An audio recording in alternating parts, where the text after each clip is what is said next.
سلام، آرمین سلیمانی هستم. تو این ویدیو قرار آموزش حل مکعب روبیک 3 درصد رو داشته باشیم. قبل از اینکه آموزش رو شروع کنیم بیایید اول با نحوه چرخش مکعبمون آشنا بشیم.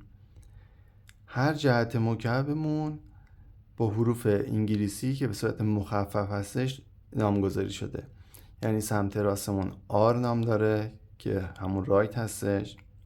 اگه توی طول آموزش من به شما گفتم که آر سمت راست رو بالا میاریم، آر پریم پایین، ال پریم، یو پریم، دی پریم، اف پریم، بی و بی پریم. این حرکت آخر که بی و بی پریم هستش توی کل آموزش مورد استفاده قرار نمیگیره. خب توی مرحله اول حل مکعبمون ما باید توی سطح سفیدمون یه به علاوه درست کنیم که از این سمت با مرکزهای خودش همرنگ باشه.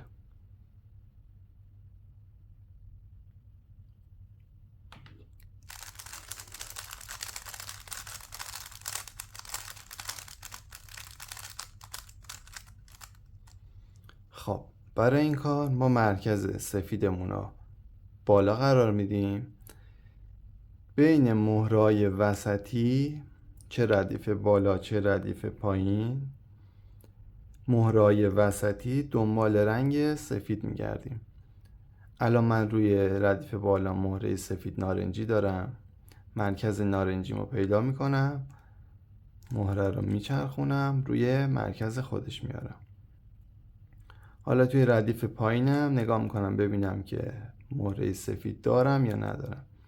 مهره سفید آبیمو پیدا میکنم، مرکز آبیم اینجا هستش، به زیر مرکز همرنگش میارم، 2 بار F میزنم و مهرم به بالا میاد. مهره بعدی سفید و سبز هستش که زیر مرکز همرنگش هست، با 2 بار زدن F به بالا میاد. مهره بعدیمون سفید قرمز، مرکز قرمز اون اینجا هست، زیر مرکز میارم، 2 بار زدن F مهرمون به بالا میاد. یه حالتی امکان داره برای شما پیش بیاد وقتی که به علاوتون رو درست میکنید، اینه که مهره سفیدتون باید سر جایی که هست بچرخه و به بالا بیاد. از این الگوریتم استفاده میکنیم. F U پریم R U. دوباره تکرار میکنم. F U پریم R U. به علاوه‌مون درست میشه، همونطور که میبینید با مرکز خودش هم همرنگ هست. بعد از درست کردن به علاوه سفیدمون مرحله بعدی ما درست کردن گوشه های سفید هستش که با درست کردنش ردیف سفیدمون کامل درست میشه.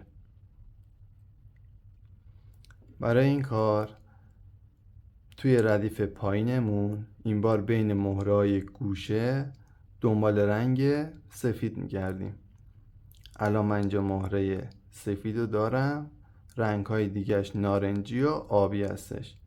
مرکز نارنجی و آبیمون رو پیدا میکنیم، مرکز نارنجی مرکز آبی، مهرمون رو بین 2 مرکز میاریم. 3 حالت امکان داره که برای ما پیش بیاد برای درست کردن گوشه ها. این که سفیدمون پایین باشه، سفیدمون روبرو باشه، یا اینکه سفیدمون سمت راست باشه. برای سفید پایین از این الگوریتم استفاده میکنیم. R پریم D2 R D R پریم D پریم R. گوشه ما درست میشه. سفید بعدی قرمز سبز، مرکز قرمز و سبز رو پیدا میکنیم، مهره گوشمون رو بین 2 مرکز میاریم. سفید ما روبرو هستش، برای درست کردن سفید روبرو از این الگوریتم استفاده میکنیم. D پریم R پریم D R. سفید بعدی سبز نارنجی، مرکز نارنجی مرکز سبز، بین دو مرکز میاریم. سفیدمون باز هم روبرو هستش. دی پریم آر پریم بی آر. توی ردیف پایینمون میگردیم، دیگه مهره سفیدی نداریم. مهره سفید ما بالا هستش. اول مهره سفیدمون رو باید به ردیف پایین انتقال بدیم، به این صورت آر پریم دی پریم آر. پس اگه ما مهره بالا داشتیم خواستیم به پایین بیاریمش، آر پریم دی پریم آر. خب قرمز و آبی هستش، مرکز قرمز مرکز آبی، بین دو مرکز میاد.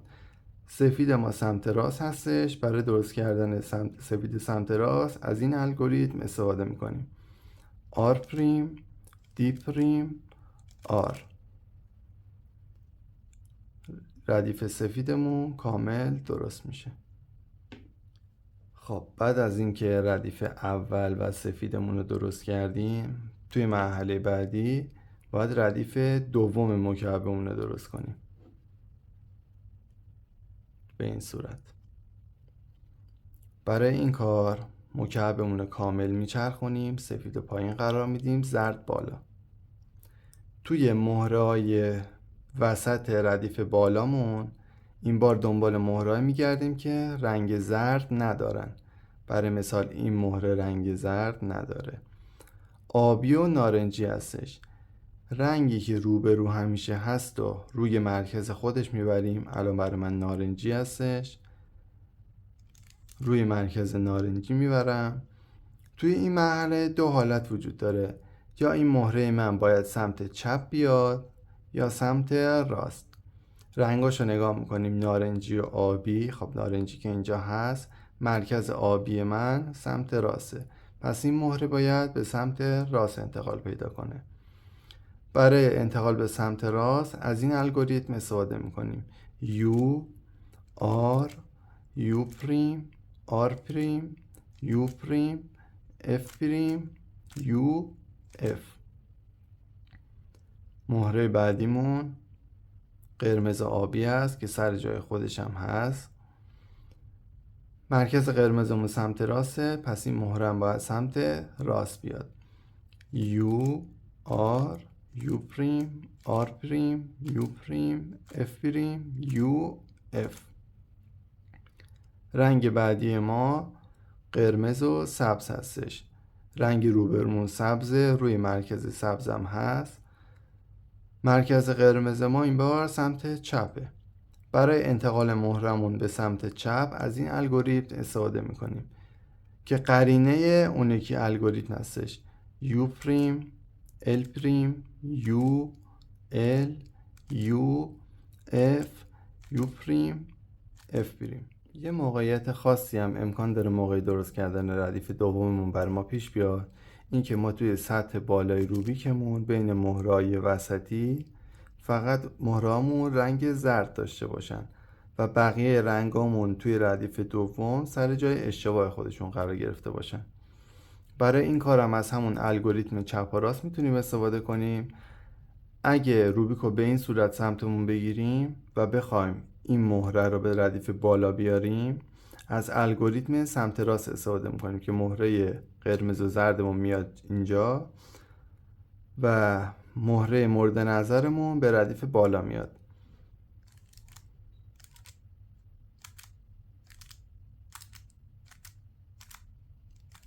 به این صورت مهره زرد و قرمزمون اومد پایین و مهره‌ای که مورد نظرمون بود سبز و قرمز به ردیف بالا میاد.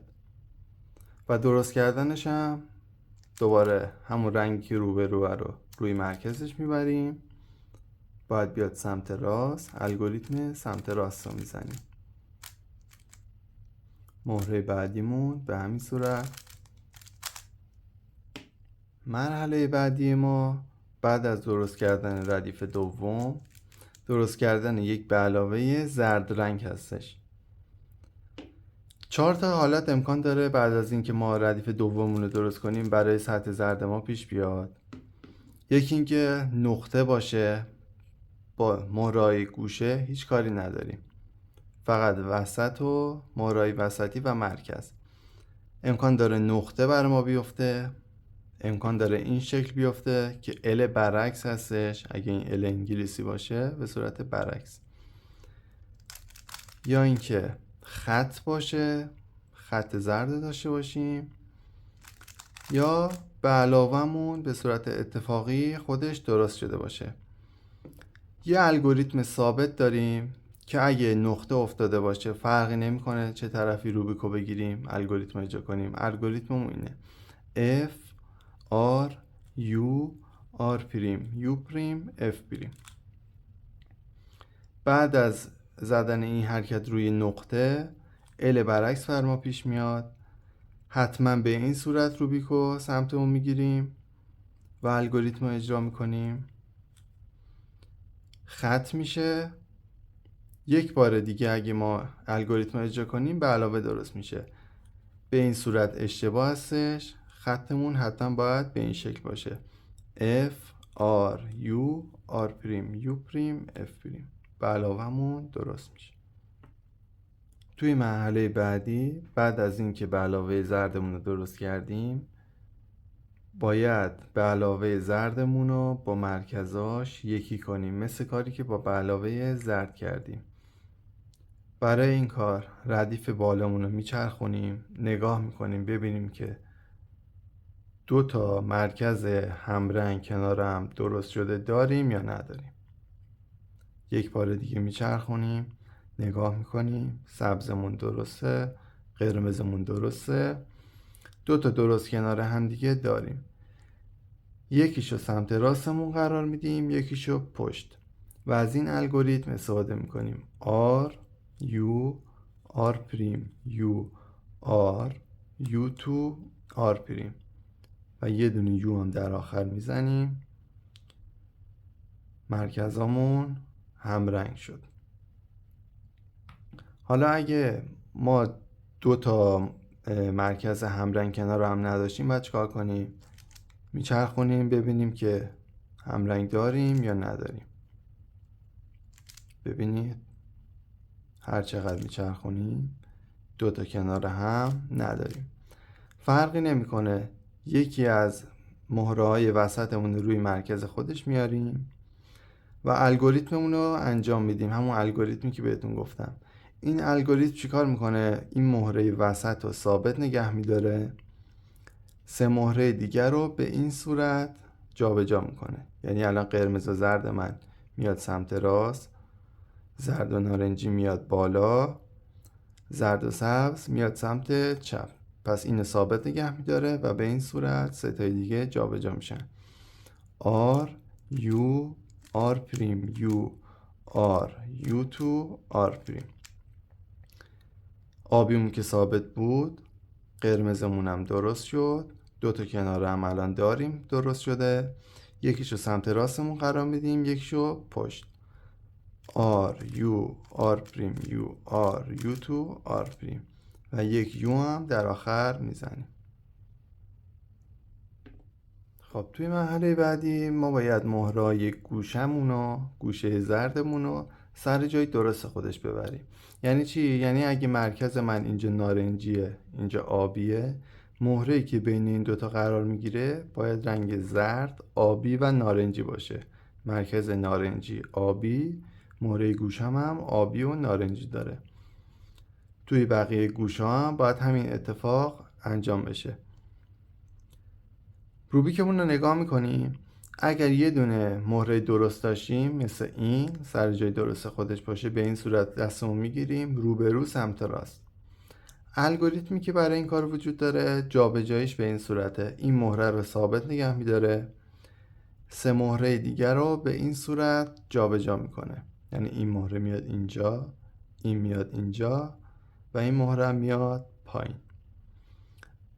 الگوریتمون این هستش U R U پریم L پریم U R پریم U پریم L.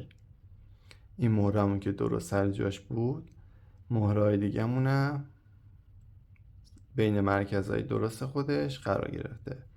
حالا بعضی وقتا امکان داره مثل الان ما با یک بار زدن این الگوریتم 4 تا گوشمون درست بشه. بعضی وقتا باید دوباره چند بار تکرار کنیم تا گوشهامون سر جای درست خودش قرار بگیره. حالا اگه ما توی مهره‌های گوشمون رنگی درستی نداشتیم، یعنی جاش درست نبود، فرقی نمیکنه که روبیکو چه شکلی دستمون بگیریم. از هر طرفی که میخواد الگوریتم رو یک بار انجام بدید. نگاه کنید ببینید مهرتون سر جای درست خودش قرار گرفته یا نه. الان با زدن یک بار این الگوریتم مهره زرد آبی نارنجی من بین مرکز آبی و نارنجی قرار گرفت. پس اینجاش درسته، اینو روبرو سمت راست میگیرم، دوباره الگوریتم رو انجام میدم. الان این مهره گوشه من زرد، قرمز و آبی هستش. اگه من یک بار الگوریتم انجام بدم این مهره به سر جای درست خودش میره، بین آبی و نارنجی، سبز و قرمز بین مرکز سبز و قرمز میاد، سبز و نارنجی هم بین مرکز سبز و نارنجی میاد. الان با یک بار زدن این الگوریتم 4 گوشه من درست میشه.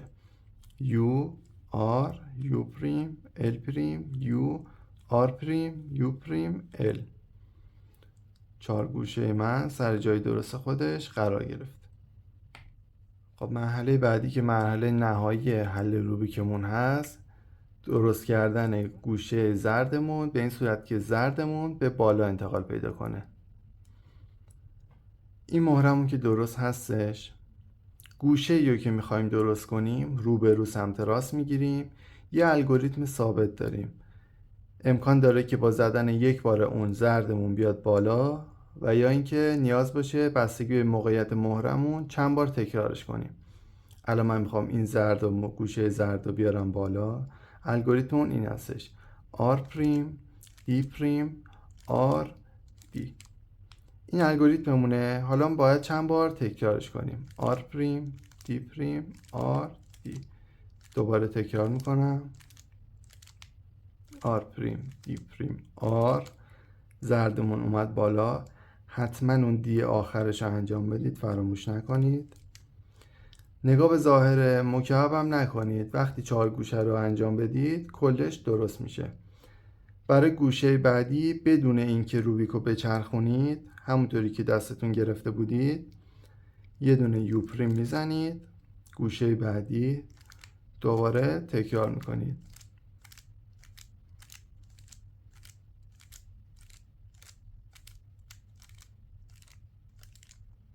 گوشمون درست شد. برای گوشه بعدی دوباره یو پریم میاریم روبرو سمت راست، دوباره تکرار میکنیم.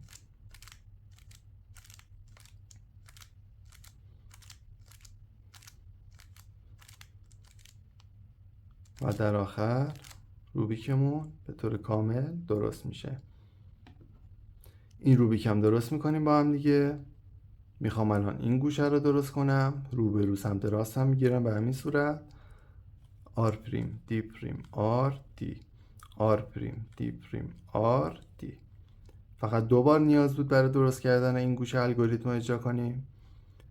با یه یو پریم گوشه بعدی رو میاریم،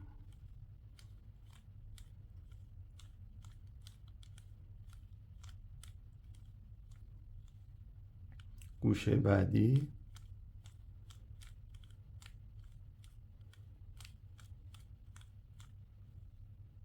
حتما این دی آخرش رو فراموش نکنید، گوشه آخر،